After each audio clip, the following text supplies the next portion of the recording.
Bon début de semaine à tous, mesdames et messieurs, bienvenue à cette nouvelle session d'information sur A30 Télévision, les titres. Le bleu-blanc aurait pris le chemin de l'école ce lundi sur toute l'étendue du territoire national, à l'exception de la ville de Goma, théâtre d'une journée ville morte décrétée par de mouvements citoyens. Le go de la rentrée scolaire donné à Kinshasa par le ministre des tutelles Tony Mwaba Kazadi. L'ancien Premier ministre Augustin Matata Ponyo présent ce lundi à la Cour constitutionnelle pour le procès Boukanga Lonzo à sa charge. L'affaire renvoyée au 26 septembre prochain. Voilà tout pour les titres. Bonsoir. Les élèves ont repris officiellement l'école ce lundi 4 septembre après 2 mois de vacances. C'est le ministre de l'enseignement primaire, secondaire et technique qui a lancé la nouvelle année scolaire à l'école Moulekwa Tsapou dans la ville dans la commune de Mongafula. Selon le ministre Tony Mwaba, l'année scolaire 2023-2024 est placée sous les thèmes amélioration de la qualité de l'enseignement par la bonne gouvernance et la redevabilité. Suivez.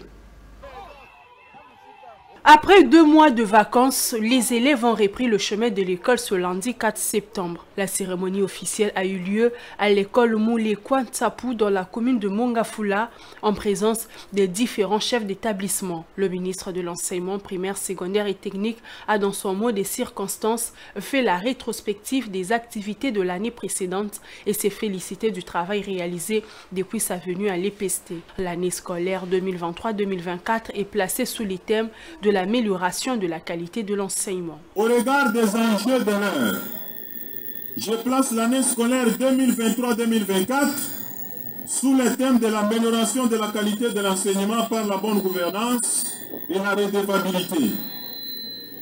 Loin de moi l'idée de se contenter des avancées positives. Je demande à tous les opérateurs pédagogiques de se remettre en question et de s'engager résolument dans la recherche de l'excellence, à l'effet de concrétiser, chacun dans sa sphère de travail, la vision du gouvernement, celle de construire un système éducatif inclusif, de qualité, contribuant efficacement au développement national. Outre l'école Moulekwa, Tony Mwaba a fait la ronde de quelques établissements scolaires de la capitale pour se rendre compte de l'effectivité de la rentrée de classe. La rentrée scolaire était également effective dans plusieurs établissements scolaires de la capitale congolaise. Le cas du complexe scolaire La Providence où les élèves nouveaux ou anciens en bleu-blanc ont dit adieu aux grandes vacances et ont renoué avec l'ambiance scolaire. Suivez.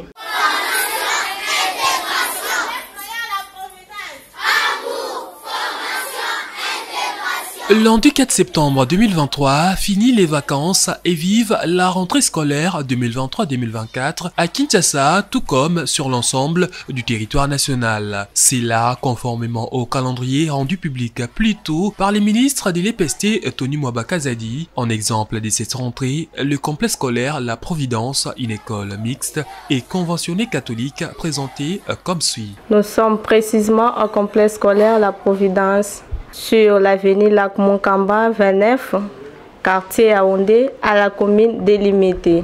Oui, bien sûr que le ministre a lancé les activités scolaires. Au sein de notre école, les élèves ont répondu massivement à ce jour. Nous avons respecté la date que le ministre avait annoncée. Nous sommes là à l'école, toi-même tu vois les enfants, on est joyeux. Malgré que c'est les premiers jours, les enfants sont dans les premiers jours à l'école, un milieu nouveau pour les enfants. Mais vous voyez chez nous vraiment, il y a de la joie ici, les enfants sont calmés, comme s'ils sont déjà habitués depuis longtemps, mais les premiers jours. Cette école, bien située géographiquement, place à la ronde des classes pour les mots de bienvenue aux élèves anciens et nouveaux.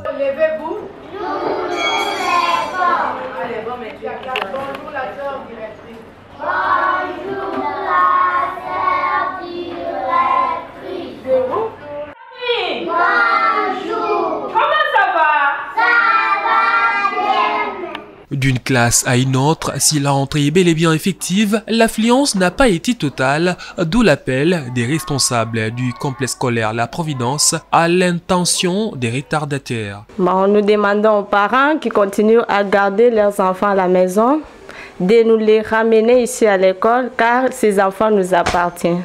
Nous sommes là pour eux. Oui, la rentrée scolaire a eu lieu et les élèves au rendez-vous bien qu'à compte-gouttes. À coup sûr, au fil des jours, les élèves renoueront massivement avec la vie scolaire.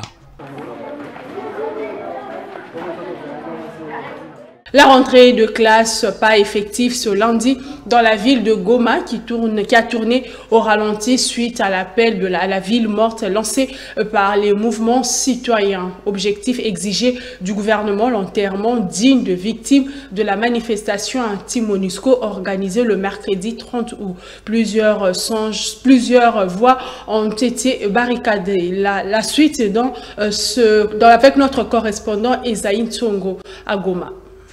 Les activités tournent au ralenti depuis la matinée de ce lundi 4 septembre dans la ville de Goma, chef-lieu du Nord Kivu. Et cela c'est suite à l'annonce d'une journée ville morte par les mouvements citoyens ainsi que le comité laïque. Et c'est juste pour exiger un enterrement digne des victimes du massacre commis dans la ville de Goma le mercredi 30 août dernier. Et ainsi, la rentrée scolaire qui était même prévue pour ce lundi n'a pas été effective dans la ville de Goma parce que la plupart des parents ont eu la crainte d'envoyer leurs enfants de peur que le pire ne leur arrive. Ils craignaient donc pour leur sécurité. Voilà pourquoi aux différents établissements, seuls les responsables et quelques enseignants étaient présents, mais les élèves n'ont pas été là à cause de cette situation. Justement aussi, dans les premières heures de la matinée de ce lundi, quelques barricades ont été érigées sur certaines artères de la ville de Goma, mais la police a été présente pour ramener l'ordre et permettre à la circulation d'être là. Justement aussi, quelque chose qui fait du bien à la population, c'est l'annonce de l'arrestation des deux officiers FARDC, notamment le commandant de la garde républicaine et le commandant du 19e régiment. Et cela, en tout cas, commence à être un ouf de soulagement pour la population qui n'attend que la justice puisse être faite et que la population puisse être remise dans ses droits.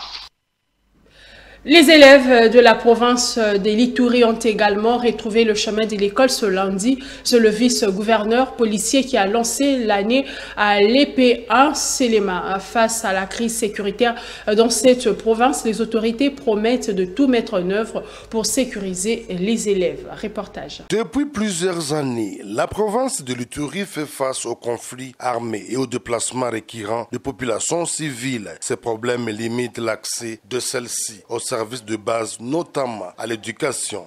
Pour lutter contre cette problématique, le gouvernement provincial de l'Ituri, avec l'appui des partenaires, organise dans 3 provinces éducationnelles de l'Ituri la campagne de scolarisation des enfants dont l'âge varie entre 3 et 17 ans. En dehors de l'école, question de garantir leurs droits à l'éducation. La cérémonie irrélative a été présidée ce lundi 4 septembre 2023 à l'EP Selema 1 par le vice-gouverneur policier de l'Ituri. Occasion pour un élève déplacé de plaider pour le retour de la paix dans leur milieu d'origine. Le milice, il avait tout brûlé. La maison, le village était brûlé. Pour ça que nous vous demandons, quand nous sommes encore ici, il faut nous aider. Comme là-bas, notre école, il n'y a pas de place encore. Mais il y a beaucoup de enfants. On peut augmenter même la classe. Au commissaire divisionnaire Raous Tchaloui d'appeler les parents à envoyer massivement leurs enfants à l'école, car l'enseignement étant obligatoire et gratuit, tel qu'institué par le gouvernement de la République. Et donc, après cette campagne de scolarisation, je suis convaincu qu'au moins 15% d'enfants reprendront les chemins de l'école. Sachez qu'un enfant bien nourri, en bonne santé et protégé, apprend mieux dans une école assainie, sécurisée et sans discrimination. Je rappelle que l'enseignement primaire est obligatoire et gratuit dans toutes les écoles primaires publiques non conventionnelles et conventionnées. Notre pays a un système éducatif exclusif, de qualité, contribuant efficacement au développement de notre province et à la promotion de la paix. Tous ensemble, Scolarisons nos enfants, filles et garçons, pour le développement, l'avenir et la stabilité de notre province. La distribution symbolique des kits scolaires aux élèves a sanctionné la dite cérémonie. Fini les vacances scolaires après 2 mois de repos. 2 hauts gradés de l'armée mis aux arrêts après le décès d'une quarantaine de personnes à Goma, au Nord Kivu, le mercredi 30 août lors d'une manifestation anti-MONUSCO. C'est le vice-premier ministre de l'Intérieur et Sécurité qui l'a annoncé après des auditions menées dans le chef-lieu du Nord Kivu. Peter Kazadi conduit une délégation gouvernementale composée entre autres du ministre de la Défense. À l'issue des auditions, nous avons auditionné tous les responsables militaires, sécuritaires de la ville. C'est-à-dire, commençant par les généraux militaires, les commandants de la zone de défense, tout le monde, les commandants de la police, les services de renseignement, l'ANER et la DGM. À l'issue donc de ces auditions, et sur instruction du commandant suprême, je vais vous annoncer que quelques responsables militaires ont été immédiatement déférés devant les parquets, l'auditorat. Il s'agit du commandant de la brigade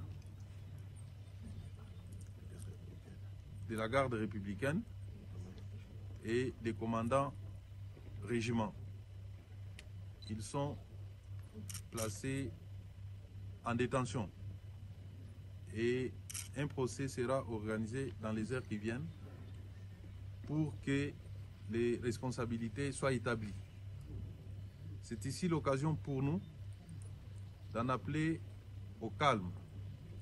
Nous demandons à la population de rester calme, de faire confiance dans les gouvernements et de faire confiance à notre justice qui va bientôt se prononcer. Nous demandons également à chaque famille qui aura constaté la disparition de l'un de ses membres de se signaler auprès de l'auditorat supérieur avec possibilité de se constituer partie civile dans le procès qui va être organisé. Autre chose dans l'actualité, le chef de l'État, Félix Tshisekedi, a lancé samedi dernier la production de carreaux Made in Congo dans la zone économique spéciale de Maluku. L'objectif est de réduire la facture de l'importation, promouvoir la production locale avec le souhait d'exporter dans le jour à venir. Pour le ministre national de l'Industrie, Julien Paluku Kahongya, c'est un chemin balisé vers l'indépendance économique de la République démocratique du Congo. Désormais, pas question d'importer le carreau en République démocratique du Congo grâce à cette initiative du ministère de l'Industrie. Les carreaux et faïences sont désormais produits sur place à Kinshasa, dans la capitale congolaise. C'est dans les soucis d'approvisionner Kinshasa et ses environs. Comme vous l'avez constaté en venant ici à Maluku, Excellence, le début de la production dans cette zone de Maluku met le gouvernement devant l'urgence d'aménagement des voies d'évacuation, notamment la route reliant ces sites au centre-ville de Kinshasa, les balisages du fleuve Congo, ainsi que la construction d'un port ici pour faciliter le trafic vers l'Équateur, vers Kisangani, et ainsi, à travers les boulevards qui est le fleuve Congo, atteindre la partie est de la République démocratique du Congo. Cette initiative, qui a créé 6 000 emplois et qui bénéficie de l'expertise de la firme Saphir Céramique, s'inscrit dans le cadre des efforts du président de la République de créer des emplois pour lutter contre le chômage. Pour le ministre Julien Paluku, c'est un chemin balisé vers l'indépendance économique. L'industrie des carreaux et des faïences que la société Saphir Céramique a implantée ici offre un large éventail d'opportunités d'affaires à la population congolaise, avec un effet d'entraînement inestimable sur d'autres secteurs de la vie économique. Il faut noter qu'avec une superficie totale de 880 hectares, la zone économique spéciale de Maluku se développe sur 244 hectares pour cette première partie du projet. Elle compte 6 entreprises à créer pour la production. Le président de l'Assemblée nationale est de retour de la capitale congolaise après un séjour de travail en Belgique. L'organisation du 4e cycle électoral en décembre prochain et le soutien de partenaires traditionnels ont constitué les 2 points de cette mission de Christophe Mbosso au Royaume de Belgique. J'ai rencontré des opérateurs, beaucoup d'opérateurs politiques belges, des opérateurs économiques aussi, spécialement la coopération belge qu'on appelle Annabelle. On s'est entretenu autour des affaires et avec les partenaires politiques, on s'est entretenu autour de l'agression rwandaise contre la République démocratique du Congo. On s'est largement aussi entretenu autour du processus électoral. J'ai démontré que les élections de décembre seront inclusive parce que tous les partis politiques, aussi bien de la majorité que de l'opposition, ont déposé des candidats aux élections le 20 décembre 2023 et que nous attendons le 9 septembre pour le dépôt de candidature pour l'élection présidentielle pour conclure tous les cycles électoraux prévus pour 2023. Nous avons largement parlé de ça. Nous avons demandé aux partenaires de venir comme observateurs et de nous aider en ce qui concerne la logistique, notamment des transports du matériel électoral compte tenu de l'étendue de notre pays. Je le disais dans les titres, la deuxième audience du procès Bukanga Lonzo a eu lieu ce lundi à la Cour constitutionnelle en présence cette fois-ci de l'ancien Premier ministre Augustin Matata Ponyo accusé de détournement des fonds alloués au parc agro-industriel de Bukanga Lonzo. Après identification des prévenus, l'affaire a été renvoyée au 25 septembre pour permettre à toutes les parties de prendre connaissance de toutes les pièces du dossier. Oui, maître. Pour ces deuxièmes actes, l'ancien Premier ministre Augustin Matata Ponyo et ses 2 co-accusés étaient bel et bien présents à la Cour constitutionnelle, accompagnés de leurs avocats. Dès les premières minutes de l'audience, les avocats de la défense ont fait remarquer à la Cour que tous les éléments constitutifs du dossier n'étaient pas à leur disposition, d'où la remise leur accordée jusqu'au 25 septembre prochain pour leur permettre de pulcher les fonds du dossier. Maître Mathieu Chimpamba, avocat de Christo Grobler, souligne l'importance de disposer de toutes les pièces en matière pénale pour assurer une bonne défense. Donc à l'audience de ce jour, nous n'avons pas été en possession du dossier, nous n'avons pas analysé, nous n'avons rien fait. Donc on ne pouvait pas d'emblée comme ça exposer nos clients ou exposer notre client à une instruction pour qu'il soit condamné sans que sa défense n'ait pas bien préparée. C'est à ce sens-là que nous avons sollicité une remise. Le temps pour nous d'aller complicer les dossiers, prendre connaissance du dossier, étudier les contours, après venir combattre avec la Cour et le ministère public. Il s'y est de rappeler par ailleurs que l'ancien Premier ministre Augustin Matata Ponyo et ses co-accusés, Christo Grobler, patron de la société Mafricom Commodities, ainsi que Deogracias Mutombo, ex-gouverneur de la Banque centrale du Congo, sont poursuivis pour des faits de détournement présumés de plus de 200 millions de dollars américains alloués au parc agro-industriel de Bukanga Lonzo. Vous le savez, l'Institut facultaire de sciences de l'information et de la communication commémore son 50e anniversaire. 50 ans de la formation des journalistes. Il s'agit d'une fierté énorme pour les autorités et étudiants de cet établissement de l'enseignement supérieur et universitaire. Ils ont été approchés ce lundi par nos reporters.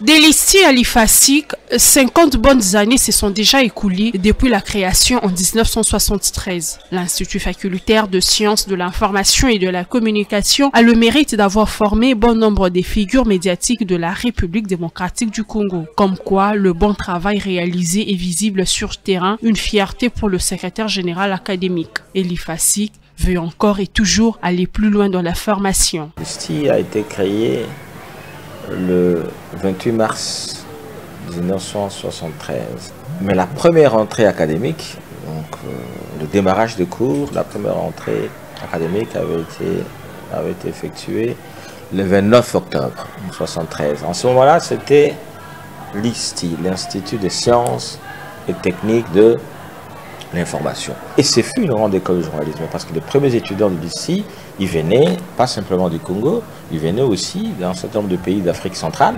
Nous avons produit des diplômés, des anciens qui ont vraiment investi tout au moins le champ des médias. Quoi de plus normal pour l'ex-ISTI de glaner chaque année des milliers d'étudiants désireux devenir journalistes et experts en communication. Nous sommes très fiers. Moi, je suis à l'IFASIC depuis 4 ans. Sans doute, on sait voir que le monde professionnel aujourd'hui, pour ce qui est de la science de l'information et de la communication, est submergé par le produit de l'IFASIC. Ce n'est pas qu'un simple slogan lorsque nous disons que nous modélons la communication de ces pays. L'IFASIC est fier de ses produits parce qu'on trouve les produits de l'IFASIC partout dans la société congolaise. Preuve en est, on a même à la plus haute institution qui est la présidence de la République, le porte-parole du chef de l'État, c'est Madame Tina Salama, fruit de l'IFASIC. Nous avons à la RTNC le DG qui est Madame Sylvie Elengue, produit de l'IFASIC, DGA, le professeur Voto, produit de l'IFASIC, sans compter dans les entreprises privées et publiques. Pour les autorités étudiants de ce haut lieu de formation, le souhait est de voir l'IFASIC subsister au jour le jour.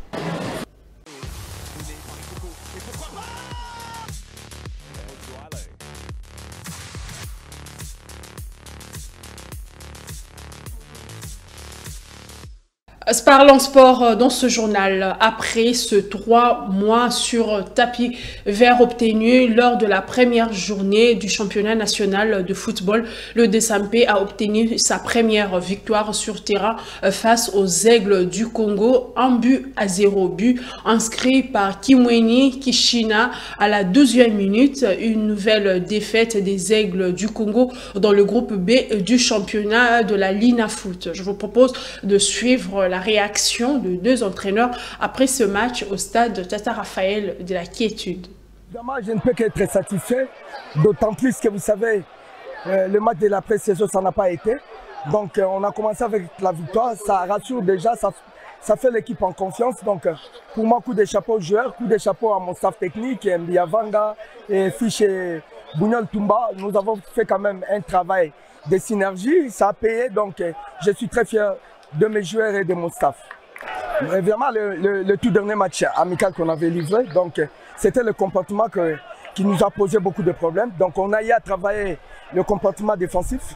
Regarde aujourd'hui, à 90 minutes, l'équipe n'a pas su encaisser, donc ça prouve à suffisance qu'on a eu quand même un travail à faire. Et le résultat est là, on est satisfait. Le prochain match, ça s'appelle Céleste, donc une belle équipe aussi. Donc on va s'y atteler, on va travailler beaucoup plus sur le comportement offensif qui n'a pas assez marché aujourd'hui. Au début de ce championnat, on paye cash à chaque fois chaque erreur. À chaque fois qu'il y a une erreur qui se fait, des erreurs grossières, on le paye cash. On a même failli le payer 2 fois. Même à Maniema aussi, il y a eu un face-à-face qu'Israël a enlevé. Et là, il y a Rachidi qui a raté le poteau. Mais ce qui est bizarre, dans la consistance de le jeu, tactiquement, on est en train de faire des bons matchs. Mais comme on avait dit, on a pris le pari de prendre une équipe de jeunes. Donc je le répète encore, on a la qualité de nos défauts. Ils n'ont pas appréhendé la gestion du public. Ils ont commencé à jouer très, très vite et l'arbitre ne nous a pas aidés. Je suis désolé. Il faut absolument le dire. Ça fait 3 matchs que moi j'ai 2 pénaltys enlevés. Vous avez les ralentis de la Lina Foot, vous avez vu le match de Rangers, vous avez vu le match de Maniema. C'est pas des raisons, mais là quand même un match qui n'est pas violent. On a carton rouge direct et 5 jaunes chez nous et aucun de l'autre côté. Je sais pas. Ils veulent aider. On n'aide pas les équipes qui nous représentent en Afrique en faisant ça. C'est par ici que prend fin cette session d'information, mesdames et messieurs. Merci de l'avoir suivi. Je vous retrouve demain à 13h. Au revoir.